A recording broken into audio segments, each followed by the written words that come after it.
Good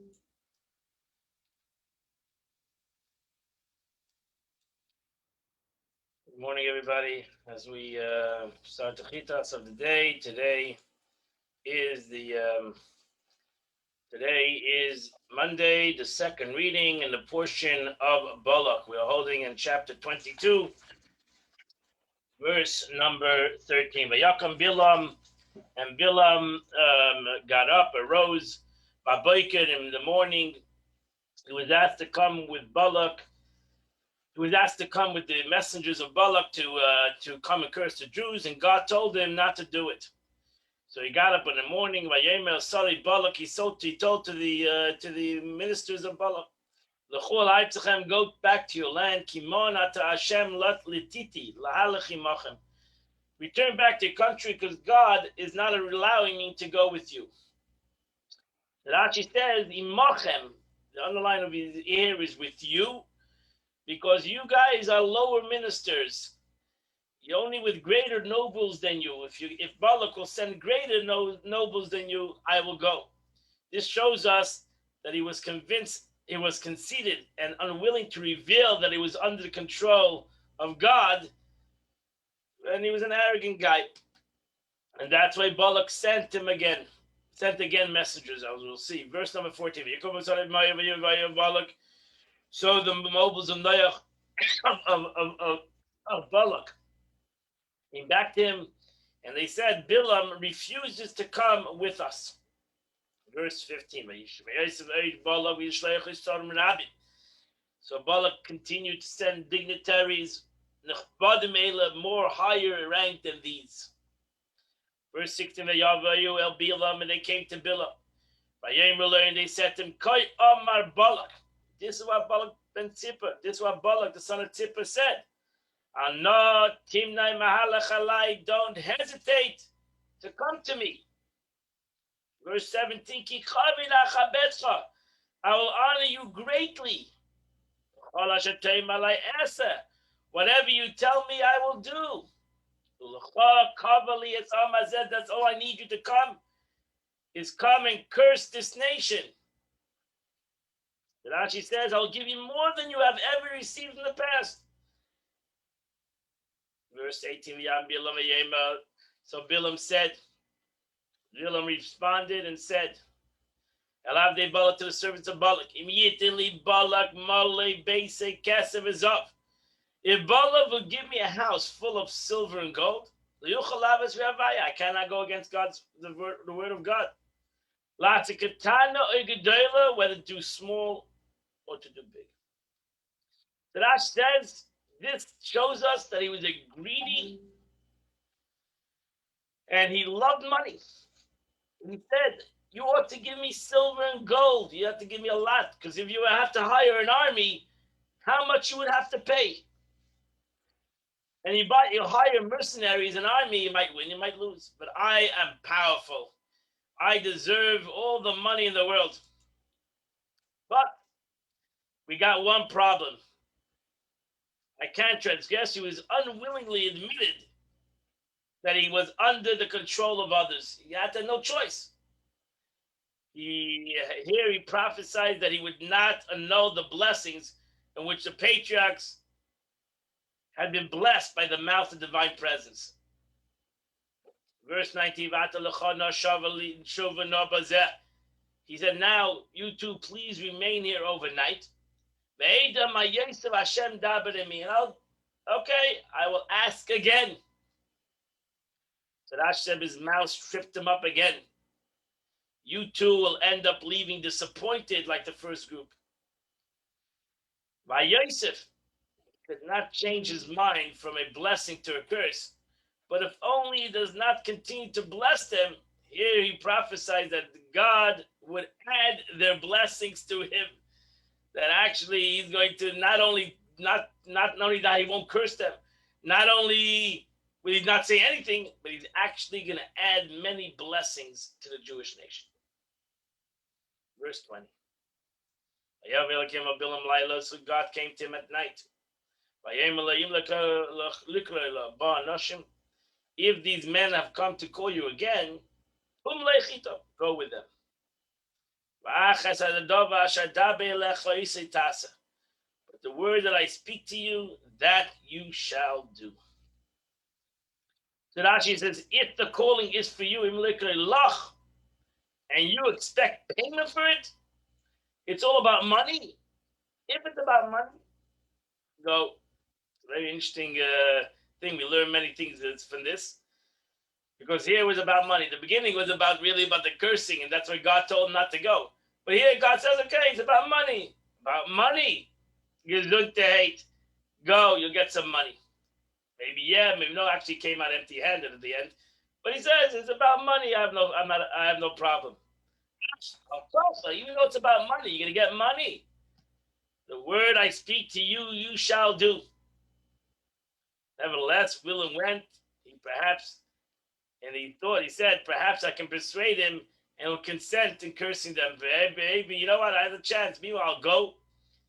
It's about money, and I'll figure out a way to find, as the Gemara tells us, to find the anger of God, that I'll be able to ultimately curse the Jewish nation.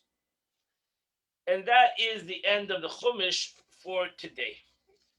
We now go to the Tanya of the day, and we continue the third chapter of Igeras Hatshuva. And we are talking, the Alter Rebbe is talking about the concept of fasting that we find in the Gemara, we find the sages after that, that in the Arizal brings it down, the aspect of all these fasts that a person is supposed to do for the sins that he has done. The Alter Rebbe says, however, all these fasts that I've mentioned is ba'ad and body. Is we're talking about a strong and a robust person whose physical health would not be harmed at all by repeated fastings. Like in the generations of yore.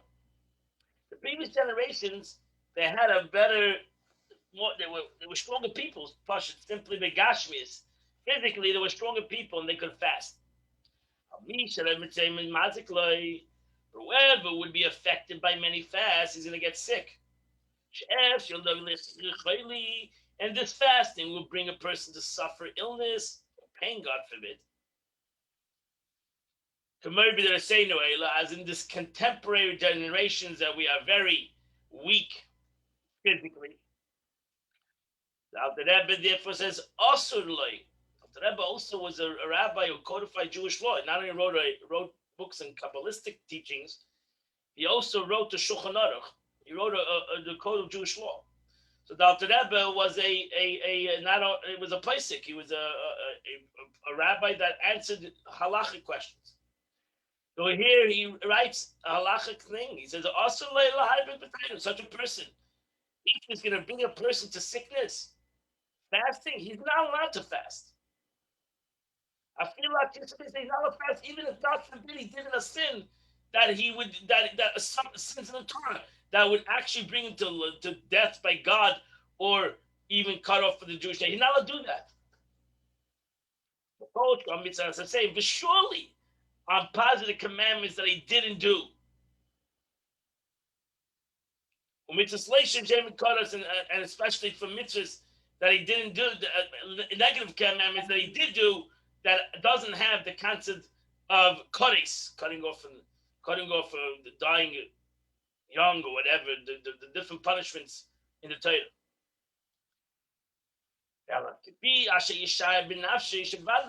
Every person has to evaluate, personal estimate what will not harm him. He's not going to do fast that's going to harm him. Plus, you're going to make him sick, God forbid. For even the early generation, we had Tanoim, the times it's Tanoim and Amaroyim. Those that all I mentioned, the Gemara mentions, that they fasted were only Berim, were only those who knew that they were strong enough to do that. The Matzah Nafshi, that they can fast so frequently and hurt and mortify themselves and bring themselves to fast. But if a person that cannot fast and he fasts, that's a sinner. That's an Aveda itself. If you cannot fast and you fast, you're doing a sin. So you're doing a sin. The Gemara Perikah has brought down in the Gemara in the tractate of Titus that if you cannot fast, you fast. It's an Aveda. If you fast, if a doctor tells you you cannot fast in Yom Kippur, and you fast, you're sinning. You're not doing Yom Kippur. You're doing the opposite of Yom Kippur. So therefore, we're not talking about so selflessly. Even those times of people who followed the law, Tanoim, Amaroim, they knew they could fast. This applies even to one who fasts specifically known sins, as an Ashi explained, that Gemara. So that Gemara says that even if you know you've sinned, not you doubt, you question, you know you have sinned, but you cannot fast because it's dangerous. You're not allowed to fast. Could eat the Gemara Perikam this Vachem, and the Gemara is brought down the Gemara's Vachem. That there's no Jew that has not broken a positive commandment. Gemara writes three things that every person does. Every day, he doesn't learn Torah the way he's supposed to learn. So he broke a positive commandment. Except every Jew. The fast, 60 Tanesim for every time he didn't learn Torah, he would be fasting his whole life.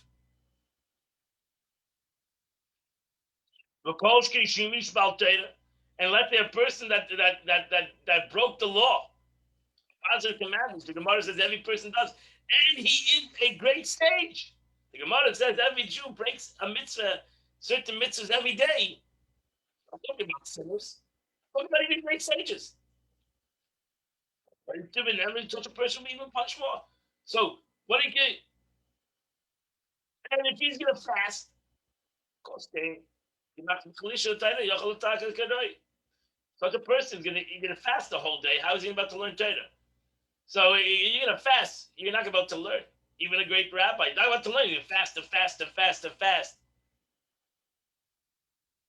So, what Elamata Kanase? What is the remedy? If so, what's the remedy to people that cannot fast?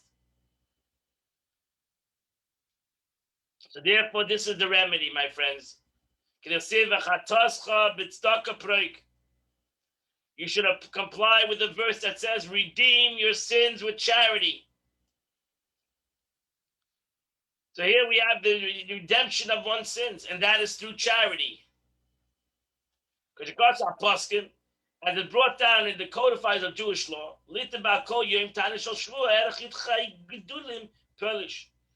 that a person should donate equivalent to 18 large Polish coins called Gedolim Polish to each day of repentance. And basically to evaluate what is a meal.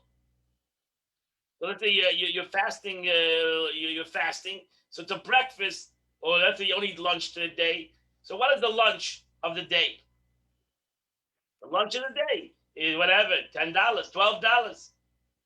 You give $12, it's tzedakah.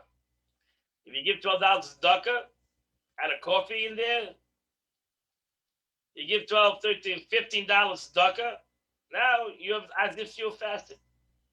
But actually, and self a person that's a wealthy man, that his is nothing a $15 breakfast. He eats a $25 breakfast or lunch. You have to add. So whatever the value of your meal of the day, the Magen Avram, the Shulchan Aruch writes in the laws of fast. So evaluate how much your meal is, and give that amount of money of your meal. So in essence, you can take pay dollar tanesim, 84 tanesim, and you can give money. 84 days of fasting times whatever that amount of money, and you have fasted 84 times. So that's the way to do it. The way to do it is to change it with charity.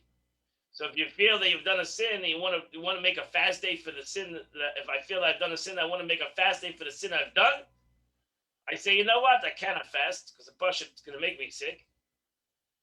And I don't want to, and if I get sick, I won't be able to serve the Eibishter correctly. So basically, I'm going to eat, but I'm going to give the lunch money, what it cost me today's lunch, whatever it might be. I'm going to make the calculation. How much is my lunch? And I'm going to give it to tzedakah, because supper I eat anyway. It's after the night. So breakfast and lunch. What is the value of my food a day? And I'll give that day's food to tzedakah.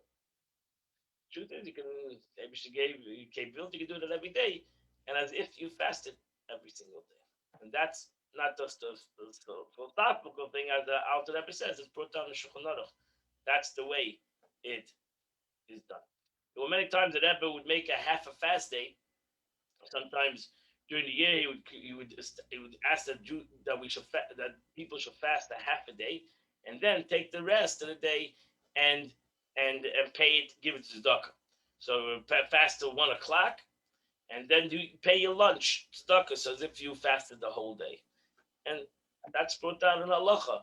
It's brought down in Jewish law that you can do such a kind of thing. So in essence, you can fast a half a day, 12:00. Not going to hurt you, and then give tzedakah for the lunch, and eat gesundheit lunch, and plus the tzedakah, and as if you fasted that day. And that's the Alter Rebbe's matana. That's the Alter Rebbe's way to overcome fasting and to change it with the mitzvah of Shabbat. Today is the 11th day of the month. The 11th day of the month of Tammuz. Tomorrow is Yud Beis Tammuz, 12th day of Tammuz, great celebration by Chabad, redemption of the Frierdiker Rebbe from prison. We are today is the 11th day, which is chapter 60, 61, 62, 63, 64, and 65. So 60 to 65, and you would do the chitas of the day. I want to wish you all a great day, a wonderful day, a happy day, a healthy day. Tomorrow night, I think Moshe I'll mention tomorrow night we're going to have the class, the Chumash class is going to be a Farbrengen for Yud Beis Tammuz. Come to Chabad and Farbrengen for Harav Moshe Einbinder's birthday. So everybody's welcome to come to the Chabad house. We'll have a class, the JLI class, and a Farbrengen a little bit together, and celebrating Yud Beis Tammuz, Frierdiker Rebbe celebration, and Moshe Einbinder's birthday. And we daven at 7:30 and at 8:00, 8 p.m. So it's going to be at Chabad or on Zoom, whatever. We'll continue the Zoom. I want to close the Zoom, besides the Chitas, I want to close the other classes from Zoom. I want to slowly come back to Chabad and start learning together face to face. But come to Chabad. It's better. Anyway, so I wish you all a wonderful day, a happy day, a healthy day. A successful day. God bless you all. We'll see you tomorrow at 8 a.m. Amen. That's of the day. Thank you, Rabbi. Bye. Thank you, Rabbi. Baruch Hashem.